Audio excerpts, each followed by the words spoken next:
एक गांव में एक गुजरी रहा करती थी। वो श्याम प्रभु की परम भक्त थी। श्याम प्रभु की कृपा से उसका विवाह बलवीर नामक एक गुजर से हो गया। दोनों पति पत्नी खेती किसानी करके अपना जीवन यापन किया करते थे। श्याम प्रभु का भजन गुणगान करते थे। वो हर साल फागुन के मेले में पैदल यात्रा करके खाटू धाम जाकर श्याम प्रभु को निशान चढ़ाते थे। लड्डू, चूरमा और माखन मिश्री का भोग लगाकर वरदान मांगते थे। हे श्याम प्रभु, आप तो अंतर्यामी हैं, मेरे मन की बात जानते हैं। मैं निसंतान हूं, आप मेरे घर में एक फूल खिला दें। बड़ी कृपा होगी भगवान, बड़ी कृपा होगी। एक बार जब दोनों पति पत्नी खाटू धाम से अपने गांव वापस आए तो अचानक पति बीमार हो गया। गुजरी बेचारी बहुत गरीब थी। वो उसका ठीक से इलाज भी नहीं करा पा रही थी। वो श्याम प्रभु से अर्जी लगाती थी। हे श्याम प्रभु, मेरे पति को शीघ्र ही स्वस्थ कर दो।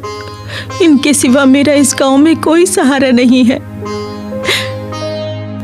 लेकिन गुजरी को क्या पता कि उसके पति की आयु विधाता ने इतनी ही लिखी है। चारपाई पर पड़ा हुआ वो अपनी पत्नी से बोला,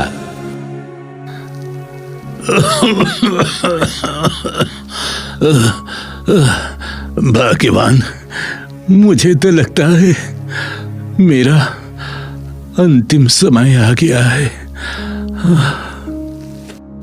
हमने श्याम प्रभु से बहुत प्रार्थना की कि हमारे घर में भी एक फूल खिल जाए, तेरी गोद भर जाए, लेकिन प्रभु को कुछ और ही मंजूर है। मुझे क्षमा कर दे, मैं तुझे इस दुनिया में अकेले छोड़कर जा रहा हूं। नहीं, ऐसा मत कहो। देखो, तुम ठीक हो जाओगे। श्याम प्रभु तुम्हारी रक्षा करेंगे। हाँ, तुम बिल्कुल ठीक हो जाओगे। परंतु विधाता को वो मंजूर नहीं था। गुजर की मृत्यु हो जाती है। अब गुजरी अकेली रह जाती है। परंतु फागुन में श्याम प्रभु के दर्शन के लिए वो हर साल पैदल खाटू धाम जाती रही।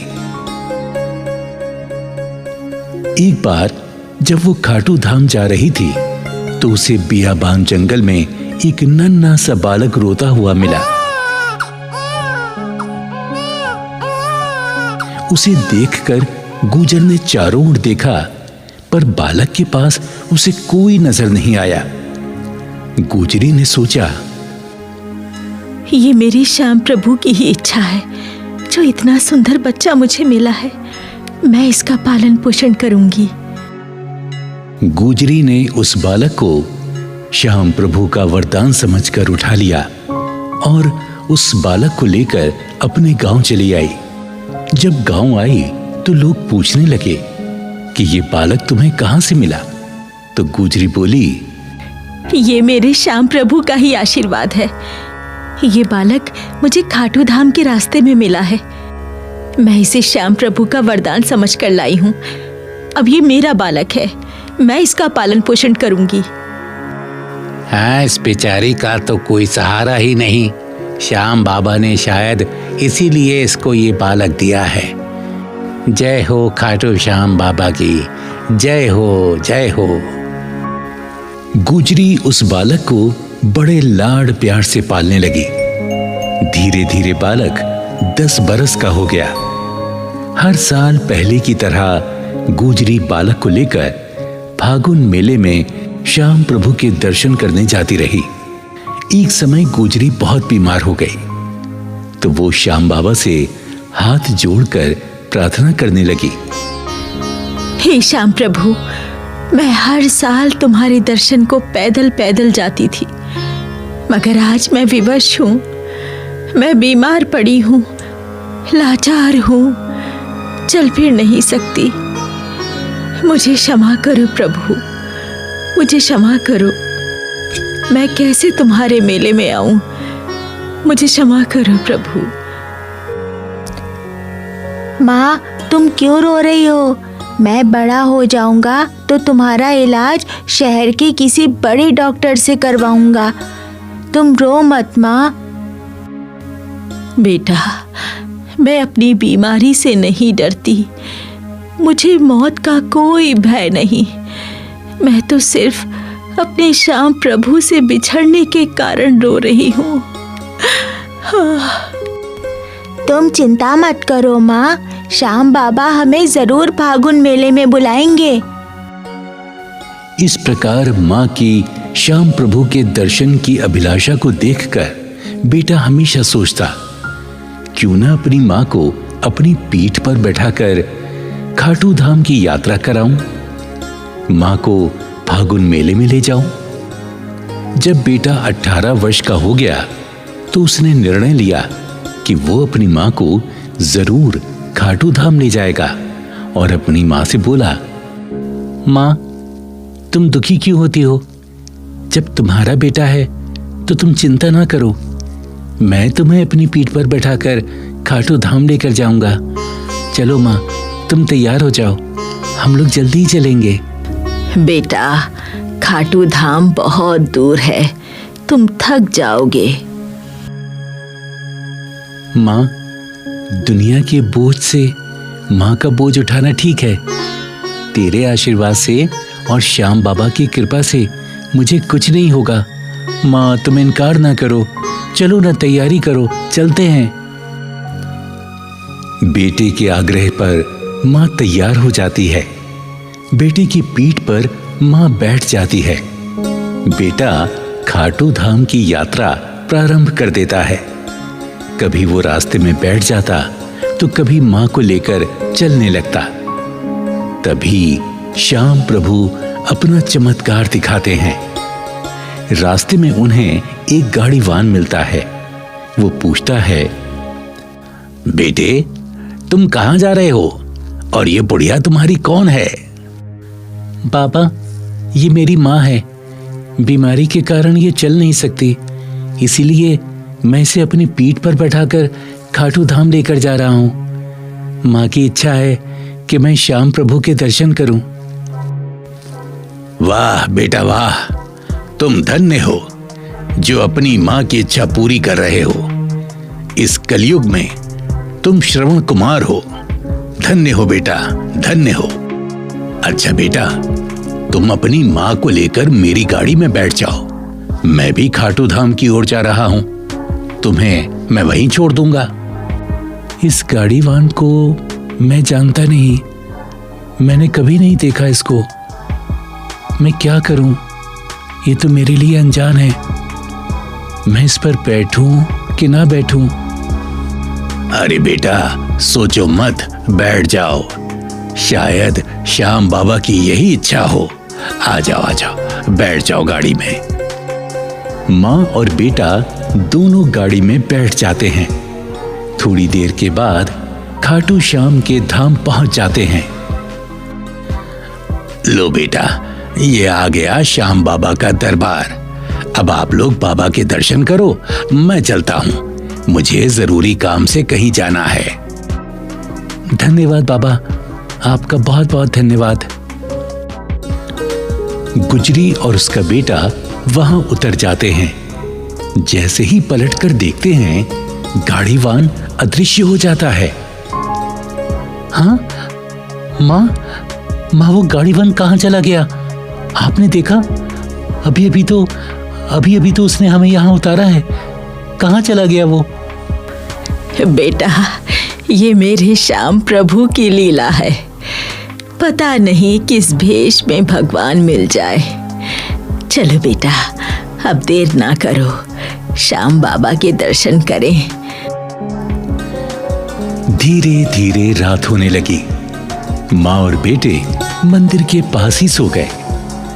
तभी श्याम प्रभु गुजरी के सपने में उसे दर्शन देते हैं और कहते हैं, हे देवी, तुमने कहा था कि आप मेरी सहायता क्यों नहीं करते?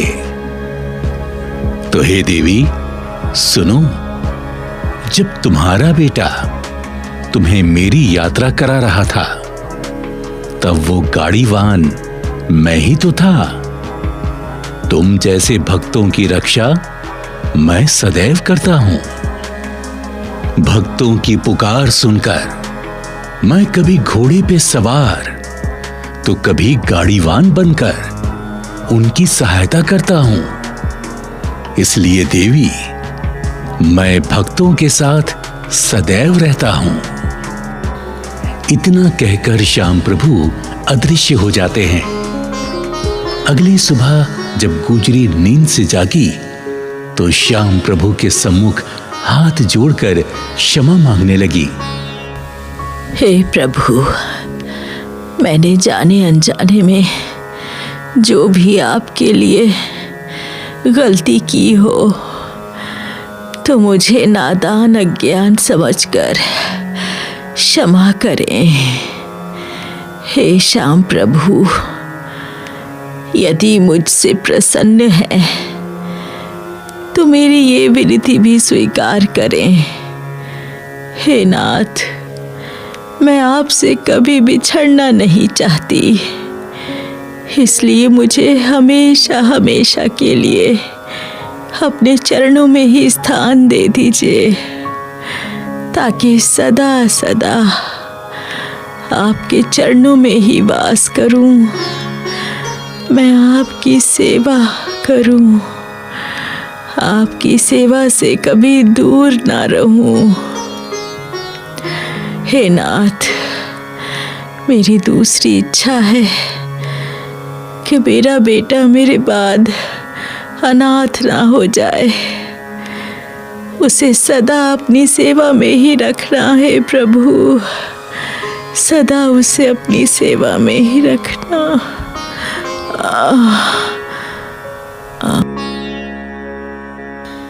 इस प्रकार गुजरी ने श्याम बाबा से अरदास की।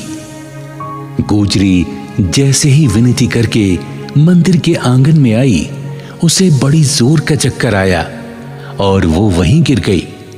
मां को देखकर बेटा घबरा गया। अरे मां, मां, मां, मां, तुम्हें क्या हो गया? मां, मां आंखें खोलो, मां, मां आंखें खोलो, मां क्या हो गया तुम्हें? मां आंखें खोलो ना, मां आंखें खोलो, मां आंखें खोलो, मां क्या हो गया तुम्हें? मां। बेटे का विलाप सुनकर वहां कई लोग इकट्ठे हो गए। पुजारी ने हाथ पकड़कर नब्ज देखी तो वो सन्न रह गया। बोला, बेटा, अब तुम्हारी मां इस दुनिया में नहीं। शायद श्याम प्रभु की यही इच्छा थी। परंतु पुजारी जी, अब मैं क्या करूं? मैं तो असहाय हो गया हूं। मैं मां का अंतिम संस्कार कैसे करूंगा? बताइए, कैसे करूंगा मैं? बच्चा, तुम चिंता मत करो, हम चिता की तैयारी करते हैं। हाँ, हम सब मिलकर तुम्हारी माता का अंतिम संस्कार कराएंगे। नहीं, इस देवी को अग्नि नहीं दी जाएगी। ये श्याम बाबा की भक्तिन है, इसे समाधि में ही स्थान दिया जाएगा। वहां उपस्थित सभी लोगों ने उसकी बात मान ली और खाटू धाम से कुछ ही दूरी पर उसकी माता की समाधि स्थल बना दिया गया। वो गुजरी सदा सदा के लिए अमर हो गई। वो आज भी श्याम बाबा की सेवा में लीन है। बाबा, बाबा, मेरा अब कोई नहीं। आप तो हारे के सहारे हैं बाबा। मुझे भी सहारा दो, ताकि आपके धाम पर ही रहकर मैं सदा आपकी सेवा करता रहूं, सदा आपकी सेवा करता रहूं बाबा। और इस प्रकार वो बालक जो अपनी मां से बिछड़ गया था, वो श्याम प्रभु के वरदान से उस गुजरी को प्राप्त हुआ और खाटू श्याम का परम भक्त और श्याम बाबा का पुजारी बना। इससे यही प्रेरणा मिलती है कि श्याम प्रभु हारे के सहारे हैं। वो अपने भक्तों का हमेशा ध्यान रखते हैं। जय श्री खाटू श्याम की, जय हारे के सहारे की।